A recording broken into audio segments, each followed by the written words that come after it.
Good afternoon and thanks for joining us right here on Midday Kentucky. Welcome to the show. How are we, ladies? Doing good. Well, We're good? Well, Guess Trying to stay dry, actually, with all the rain that we're getting, yes. Buy an umbrella. Like Katie bought me one for Christmas. I can't find it. Sorry, Katie. It's okay, I got it at the Dollar Tree. Still, Good that's to a see I'm dollar worth wasted. $1. Thanks for that, doll. Hey, I have to tell you all, before we get into the Olympics, last night I said that I wasn't going to watch the Olympics. I needed, I'm so tired, I needed an early night. Yeah. But I watched the 6:30 news, and then, I catch up on The View and a few other shows. And then I just sat down and was eating my dinner, and I watched Big Brother, Celebrity Big Brother. Okay. Oh my goodness, that Omarosa. Is that her correct? she something? Omarosa? Omarosa. Well, I can tell you, it was the funniest thing I've seen. Very entertaining TV. I couldn't sit through the whole thing. I'm being tongue-in-cheek, people. Yeah. I'd leave her locked in there. It's just, She'll take care of business. She's so negative, and I'm just sitting there watching everyone's faces as she's talking to them. Right. Probably how everyone looks at me when I talk to them in Right. this building. Right. But I was thinking to myself, oh my gosh, she is so angry. Crazy people. Have you seen it? Oh, you're probably in bed by then as well. No, I haven't seen it. I like Don't waste your Omarosa. time. I really do. I like her. I think she's controversial. I love how she just puts it out there. I love her. Okay. Yeah. That surprises me, Really? Lisa. Yeah. Okay. Norway holds the lead with 35 medals. Germany remains in the runner-up position with 25 medals. Canada is in third with 24. USA, everyone's moved up to fourth place. Amazing. Let's see if they can get up to third place. Sorry, Australia, my lovely hometown. You've dropped to 20th. Australia's a town? I know. No, you call that hometown. Do you know what I mean? You don't. Well, Your okay. homeland. Your homeland, your motherland. Well, To I the get motherland. anything out. Yeah, my motherland. My motherland. They're in 20th place, people. Aw. Don't you worry. We're going to give you a run for your money in the Summer Olympics. Okay. Yeah. We'll remember that. Don't you worry. That's in 2 years' time, people. Hey, everyone. We would like to continue highlighting black historical figures. And today we are taking a look at black historical figures that were the first in their respected jobs or organizations, starting off with the first woman to participate in the Olympics, Debbie Thomas. Thomas is a former American figure skater and physician. She took home the World Championship back in 1986. She also took home a bronze medal in 1988 and was also a two-time national champion. Awesome. Well, up next, let's learn who was the first black figure to win an Oscar. Her name is Hattie we know that. McDaniel. McDaniel, yes, of course, everybody. And what a lovable character, too. Love her. She was an American stage actress, singer, and comedian. She's best known for her role as Mammy in Gone with the Wind. She became the first black woman to win an Oscar in 1940 for her role in Gone with the Wind. And paved and opened the door Yep. for a lot of actresses. Yep, she sure did. Great And character. Let's take a look at the first black senator. His name was Hiram Revels. He was an American politician, minister, and college administrator.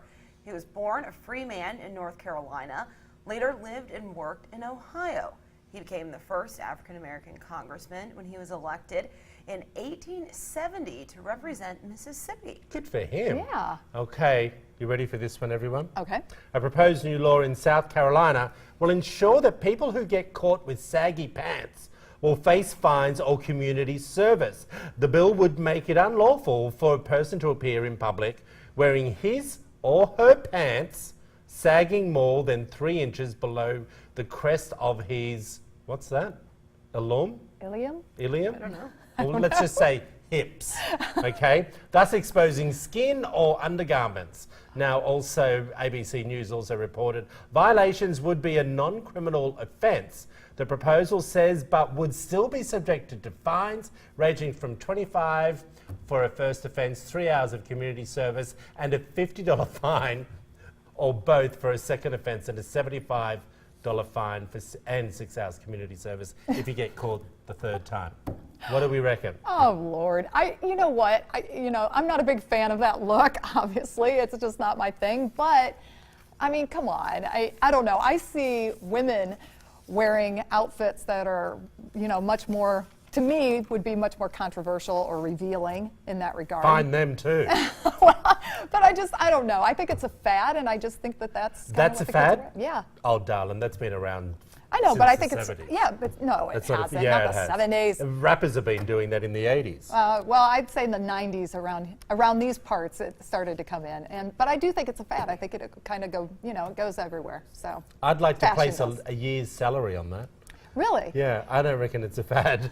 What do you think, my darling? I think there's too fine of a line of what's inappropriate or not. Because sometimes I think if your underwear is hanging out or your butt or something like that, that is like public indecency to me sometimes. It shouldn't be that way. But I think in terms of making it a law, there's too fine of a line of, well, it was only part of your butt or it was only the Right. top of my underwear. So I just think you can't really can't- enforce that. can't- People should be modest on their own. Can't you see a whole But- TV show around that? I can see a whole crew walking down Miami or LA or somewhere like that Yeah. and filming people being charged and with the tape measure, because they said measurements, trying to measure 3 how inches. far below the hip line your actual pant belt is. measuring the I think it's ilium. I don't think any of us want to see a law like that. No. We prefer people just police themselves, And but Have no some law. have some No law. common sense. No law. That's what I think it's all about. Lisa, you're talking about something else that you should be thinking about is banning BFFs. Yeah, well, fashion isn't From the only wearing thing. Yes. this? Well, yeah, it should be, right? But, considering what you're saying, what they're talking about, this is what the story is. Schools are looking at banning BFFs, not only in the UK. It started in the UK, but now it's made its way over to the United States. And they're banning them from high schools and from elementary schools. as well. BFF, now explain to everyone what that means. Best friend forever, Okay. those close childhood friends. Schools are starting to jump on this trend or this bandwagon, trying to prevent children from having that BFF in the school. What they would like to see is that kids are more inclusive versus being exclusive. And so they want them to spend time with all of the kids that are in the classroom or in the lunchroom or whatnot. What do you guys think about this? First of all, the administration just trying to ban this. But what do you think about, the prospect of kids not having a BFF at school? It's the most ridiculous thing I've ever heard in my life. Is it? No, I think making No, not having a friend, I mean trying to put the ban in. Right. Yeah. I think just like that other, pants sagging thing, I think it'd be ridiculous to have a ban or something enforced. Yeah. But I think that's actually a nice initiative for schools or administrators to sort of steer students away from just labeling one person as your BFF. And because what if you have a little fight with that friend and then it's so tough at that age if you don't have any other friends, or I coach girls on the run.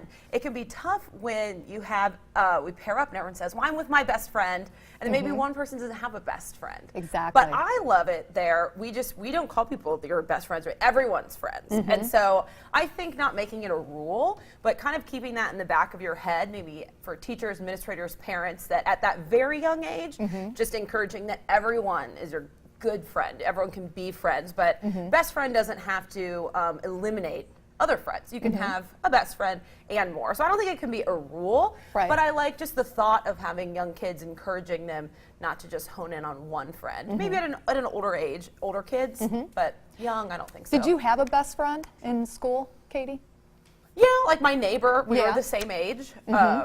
And so Yeah. that was your best friend? I think it's not really harmful for the person who has the best friend. I like them steering away from those labels for the kid that doesn't have a best friend. Right. Because then they feel that they have to have that one person where maybe there's just 5 people who are your friends, and that's fine at that age. I just Right. think you're kind of learning what friends are then, and it can be really hurtful. Here's the funny thing, I never really had a BFF. In fact, I don't really speak to anyone that I went to school with. Yeah. So I think you just allow your kid to be your kid. Do you know what I mean? Yeah. And he might not, or she might not be one of those people that have BFFs. He or she might be one of those people that want to go and sit in the library in their lunch break. Right. Let them be kids. Well, you know what? It's pretty simple. When I read the Let them article, do their thing. Yeah, and I'm kind of both ways with this. I really am. When I first saw it, I thought that's ridiculous, most ridiculous thing I've ever heard. But then when I really read the article and how it was talking about how kids that don't have best friends, how really hurtful it is that they don't have that best friend.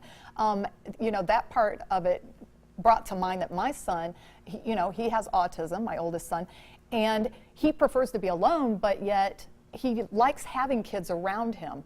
And so, you know, generally kids, you know, because of his quirkiness with his autism, kids don't want to be around him. They don't know how to interact with him. But and that's I think an this age is thing. Well, not really. Adults are like that as well. And I think that this will start teaching kids at a young age how people that are different from them, how they can bring so much to the table as well. And it'll force them to start mingling with someone they typically wouldn't, but then all of a sudden, hey, they're bringing something really interesting to the table. I would have never thought that, you know, because, you know, if they're not forced to do it, kids will generally just steer away until they have to. And, you know, so I thought it was kind of interesting. Okay. Well, tell us what you think. Head over to Midday Kentucky's Facebook page. Tell us your thoughts on that particular topic. Be interested to see what you have to say. This is something that's fascinating and that I enjoy, especially could be. Okay, you travel a lot. I like when I go away on long haul trips as well. This is a new thing that's happening in Asia. Yeah, so this is happening with some airlines in Asia that have specific zones of the plane for children.